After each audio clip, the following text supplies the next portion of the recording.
शांति। 11 सितंबर 2020 की साकार मुरली। बाबा कहते, मीठे बच्चे, यह ड्रामा का खेल एक्यूरेट चल रहा है। जिसका जो पार्ट जिस घड़ी होना चाहिए वही रिपीट हो रहा है। यह बात यथार्थ रीति समझना है। प्रश्न, तुम बच्चों का प्रभाव कब निकलेगा? अभी तक किस शक्ति की कमी है? उत्तर, जब योग में मजबूत होंगे तब प्रभाव निकलेगा। अभी वह जौहर नहीं है। याद से ही शक्ति मिलती है। ज्ञान तलवार में याद का जौहर चाहिए, जो अभी तक कम है। अगर अपने को आत्मा समझ बाप को याद करते रहो तो बेड़ा पार हो जाएगा। यह सेकंड की ही बात है। ओम शांति। बाबा कहते, रूहानी बच्चों को रूहानी बाप बैठ समझाते हैं। रूहानी बाप एक को ही कहा जाता है, बाकी सब हैं आत्माएं। उनको परमात्मा कहा जाता है।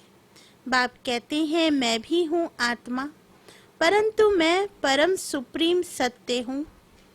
मैं ही पतित पावन ज्ञान का सागर हूँ। बाप कहते हैं, मैं आता ही हूँ भारत में बच्चों को विश्व का मालिक बनाने। तुम ही मालिक थे ना, अब स्मृति आई है।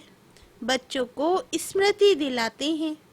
तुम पहले सतयुग में आए, फिर पाठ बजाते। 84 जन्म भोग अब पिछाड़ी में आ गए। तुम अपने को आत्मा समझो। आत्मा अविनाशी है, शरीर विनाशी है। आत्मा ही देह के साथ आत्माओं से बात करती है। आत्म अभिमानी होकर के नहीं रहते हैं तो जरूर देह अभिमान है। मैं आत्मा हूँ, ये सब भूल गए हैं। कहते भी हैं पाप आत्मा, पुण्य आत्मा, महान आत्मा। वह फिर परमात्मा तो बन नहीं सकते। कोई भी अपने को शिव कह ना सके। शरीरों के शिव नाम तो बहुतों के हैं। आत्मा जब शरीर में प्रवेश करती है तो नाम पड़ता है, क्योंकि शरीर से ही पाठ बजाना होता है। जो मनुष्य फिर शरीर के भान में आ जाते हैं, मैं फलाना हूँ, अभी समझते हाँ मैं आत्मा हूँ। हमने 84 का पाठ बजाया है, अभी हम आत्मा को जान गया हूँ। हम आत्मा सतो प्रधान थी, फिर अभी तमो प्रधान बनी हूँ। बाप आते ही तब हैं जब सब आत्माओं पर कट लगी हुई है।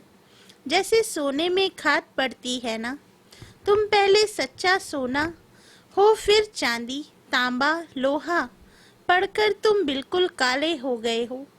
यह बात और कोई समझा ना सके। सब कह देते हैं आत्मा निर्लेप है।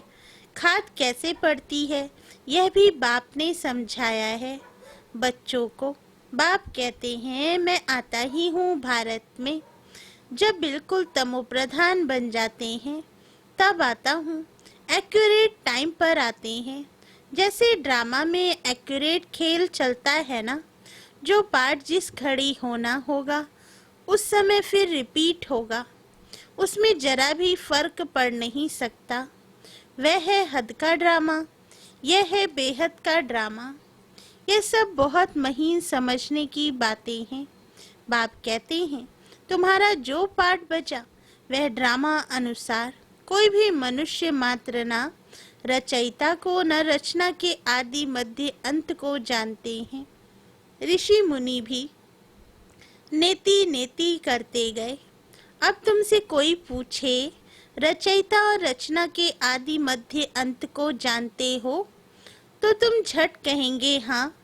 सो भी तुम सिर्फ अभी ही जान सकते हो, फिर कभी नहीं। बाबा ने समझाया है, तुम ही मुझ रचयिता और रचना के आदि मध्य अंत को जानते हो। अच्छा, ये लक्ष्मी नारायण का राज्य कब होगा यह जानते होंगे? नहीं, इनमें कोई ज्ञान नहीं, यह तो वंडर है। तुम कहते हो हमारे में ज्ञान है, यह भी तुम समझते हो। बाप का पाठ एक बार का है, तुम्हारी एम ऑब्जेक्ट ही है यह लक्ष्मी नारायण बनने की। बन गए फिर तो पढ़ाई की दरकार नहीं रहेगी। बैरिस्टर बन गया सो बन गया, बाप जो पढ़ाने वाला है उनको याद तो करना चाहिए। तुमको सब सहज कर दिया है। बाबा बार बार तुम्हें कहते हैं पहले अपने को आत्मा समझो। मैं बाबा का हूँ। पहले तुम नास्तिक थे, अभी आस्तिक बने हो। इन लक्ष्मी नारायण ने भी आस्तिक बनकर ही यह वर्षा लिया है जो अभी तुम ले रहे हो। अभी तुम आस्तिक बन रहे हो।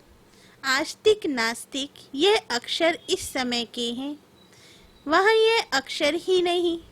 पूछने की बात ही नहीं, पूछने की बात ही नहीं रह सकती। यहाँ प्रश्न उठते हैं तब तो पूछते हैं। रचना और रचना को जानते हो तो कह देते नहीं। बाप ही आकर अपना परिचय देते हैं और रचना के आदि मध्य अंत का राज समझाते हैं।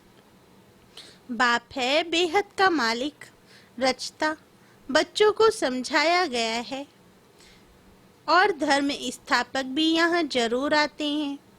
तुमको साक्षात्कार कराया था। इब्राहिम, क्राइस्ट आदि कैसे आते हैं? वह तो पिछाड़ी में जब बहुत आवाज निकलेगा तब आएंगे।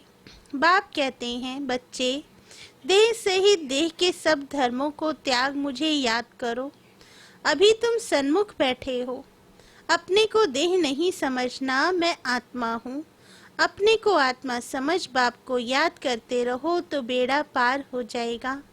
सेकंड की बात है, मुक्ति में जाने के लिए ही भक्ति आधा कल्प करते हैं, लेकिन कोई भी आत्मा वापस जा नहीं सकती। 5000 वर्ष पहले भी बाप ने ये समझाया था, अभी भी समझाते हैं। श्री कृष्ण ये बातें समझा नहीं सकते, उनको बाप भी नहीं कहेंगे। बाप है लौकिक, अलौकिक और पारलौकिक। हद का बाप लौकिक, बेहद का बाप है पारलौकिक आत्माओं का, और एक यह है संगम युगी वंडरफुल बाप। इनको अलौकिक कहा जाता है। प्रजापिता ब्रह्मा को कोई याद ही नहीं करते। वह हमारा ग्रेट ग्रेट ग्रैंडफादर है। ये बुद्धि में नहीं आता है। कहते भी हैं आदिदेव एडम, परंतु कहने मात्र। मंदिरों में भी आदिदेव का चित्र है ना। तुम वहाँ जाएंगे तो समझेंगे यह तो हमारा यादगार है। बाबा भी बैठे हैं, हम भी बैठे हैं। यहाँ बाप चैतन्य में बैठे हैं, वहाँ जड़ चित्र रखे हैं। ऊपर में स्वर्ग भी ठीक है। जिन्होंने मंदिर देखा है वह जानते हैं कि बाबा हमको अब चैतन्य में राजयोग सिखा रहे हैं, फिर बाद में मंदिर बनाते हैं। ये स्मृति में आना चाहिए कि ये सब हमारे यादगार हैं। ये लक्ष्मी नारायण अब हम बन रहे हैं। ये लक्ष्मी नारायण अब हम बन रहे हैं। थे, फिर सीढ़ी उतरते आए हैं। अब फिर हम घर जाकर राम राज्य में आएंगे। पीछे होता है रावण राज्य, फिर हम वाम मार्ग में चले जाते हैं। बाप कितना अच्छी रीति समझाते हैं। इस समय सभी मनुष्य मात्र पतित हैं, इसलिए पुकारते हैं, हे पतित पावन आकर हमको पावन बनाओ। दुख हर कर सुख का रास्ता बताओ। कहते भी हैं भगवान जरूर कोई वेश में आ जाएगा। अब कुत्ते बिल्ली ठिक्कर भित्तर आदि में तो नहीं आएंगे। गाया हुआ है भाग्यशाली रथ पर आते हैं। बाप खुद कहते हैं मैं इस साधारण रथ में प्रवेश करता हूँ। यह अपने जन्मों को नहीं जानते हैं, तुम अभी जानते हो। इनके बहुत जन्मों के अंत में जब वानप्रस्थ अवस्था होती है तब मैं प्रवेश करता हूँ। भक्ति मार्ग में पांडवों के बहुत बड़े बड़े चित्र बनाए हैं।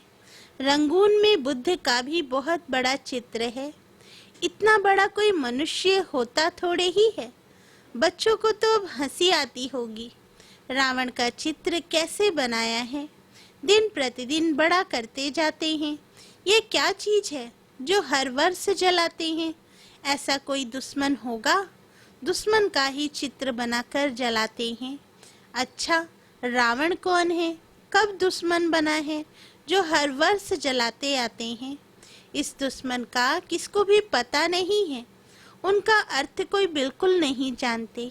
बाप समझाते हैं, वह है ही रावण संप्रदाय, तुम हो राम संप्रदाय। अब बाप कहते हैं, गृहस्थ व्यवहार में रहते कमल फूल समान बनो और मुझे याद करते रहो। कहते हैं, बाबा हंस और बगले इकट्ठे कैसे रह सकते हैं? खिटखिट होती है, सो तो जरूर होगा, सहन करना पड़ेगा। इसमें बड़ी युक्तियां भी हैं। बाप को कहा जाता है राजू रमजबाज, सब उनको याद करते हैं ना। हे भगवान, दुख हरो, रहम करो, लिबरेट करो। वो लिबरेटर बाप सबका एक ही है। तुम्हारे पास कोई भी आते हैं तो उनको अलग अलग समझाओ। कराची में एक एक को अलग अलग बैठ समझाते थे। बाबा कहते, तुम बच्चे जब योग में मजबूत हो जाएंगे तो फिर तुम्हारा प्रभाव निकलेगा। अभी अर्जुन वह जौहर नहीं है। याद से शक्ति मिलती है, पढ़ाई से शक्ति नहीं मिलती। ज्ञान तलवार है, उसमें याद का जौहर भरना है, वह शक्ति कम है। बाप रोज कहते रहते हैं, बच्चे याद की यात्रा में रहने से तुमको ताकत मिलेगी। पढ़ाई में इतनी ताकत नहीं है। याद से तुम सारे विश्व के मालिक बनते हो। तुम अपने लिए ही सब कुछ करते हो।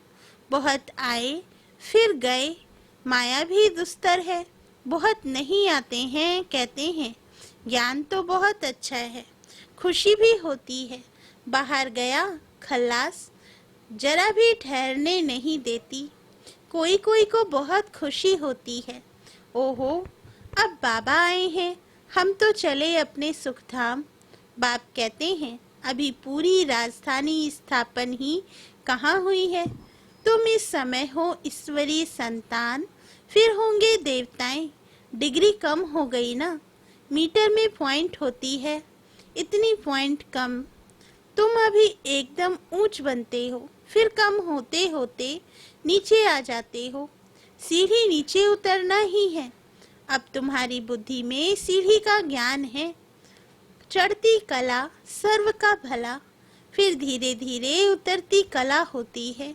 शुरू से लेकर इस चक्र को अच्छी रीति समझना है। इस समय तुम्हारी चढ़ती कला होती है, क्योंकि बाप साथ है ना। ईश्वर जिसको मनुष्य सर्वव्यापी कह देते हैं, वे बाबा मीठे मीठे बच्चे कहते रहते हैं, और बच्चे फिर बाबा बाबा कहते रहते हैं। बाबा हमको पढ़ाने आए हैं। आत्मा पढ़ती है, आत्मा ही कर्म करती है। हम आत्मा शांत स्वरूप है, इस शरीर द्वारा कर्म करती हूँ। अशांत अक्षर ही तब कहा जाता है जब दुख होता है। बाकी शांति तो हमारा स्वधर्म है। बहुत कहते हैं मन की शांति हो। बाबा कहते, अरे आत्मा तो स्वयं शांत स्वरूप है, उनका घर ही है शांति धाम। तुम अपने को भूल गए हो।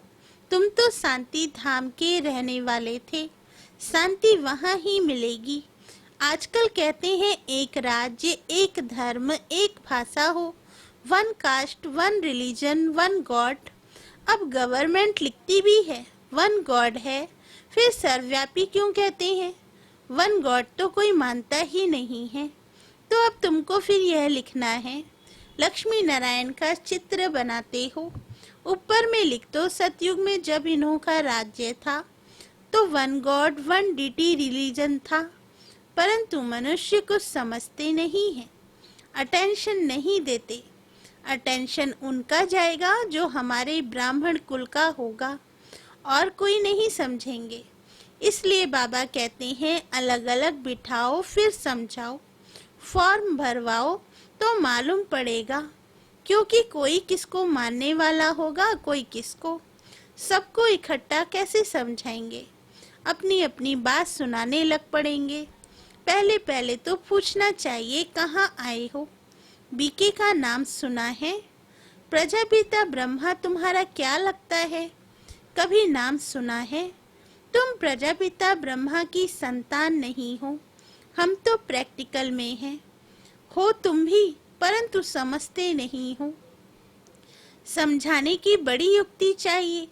अच्छा, मीठे मीठे सिकिलते बच्चों प्रति माता पिता बाप दादा का याद प्यार और गुड मॉर्निंग। रूहानी बाप की रूहानी बच्चों को नमस्ते। धारणा के लिए मुख्य सार। फर्स्ट पॉइंट, मंदिरों आदि को देखते सदा यह स्मृति रहे कि ये सब हमारे ही यादगार हैं। अब हम ऐसा लक्ष्मी नारायण बन रहे हैं। सेकंड पॉइंट, गृहस्थ व्यवहार में रहते कमल फूल समान रहना है। हंस और बगले साथ हैं तो बहुत युक्ति से चलना है, सहन भी करना है। वरदान, माया के बंधनों से सदा निर्बंधन रहने वाले योग युक्त बंधन मुक्त भव। वरदान का सार, बंधन मुक्त की निशानी है सदा योग युक्त। योग युक्त बच्चे जिम्मेवारियों के बंधन व माया के बंधन से मुक्त होंगे। मन का भी बंधन ना हो। लौकिक जिम्मेवारी तो खेल है, इसलिए डायरेक्शन प्रमाण खेल की रीति से हंसकर खेलो तो कभी छोटी छोटी बातों में थकेंगे नहीं। अगर बंधन समझते हो तो तंग होते हो, क्या क्यों का प्रश्न उठता है। लेकिन जिम्मेवार बाप है, आप निमित्त हो। इस स्मृति से बंधन मुक्त बनो तो योग युक्त बन जाएंगे। स्लोगन, करण करावन हार की स्मृति से भान और अभिमान को समाप्त करो। अच्छा, ओम शांति।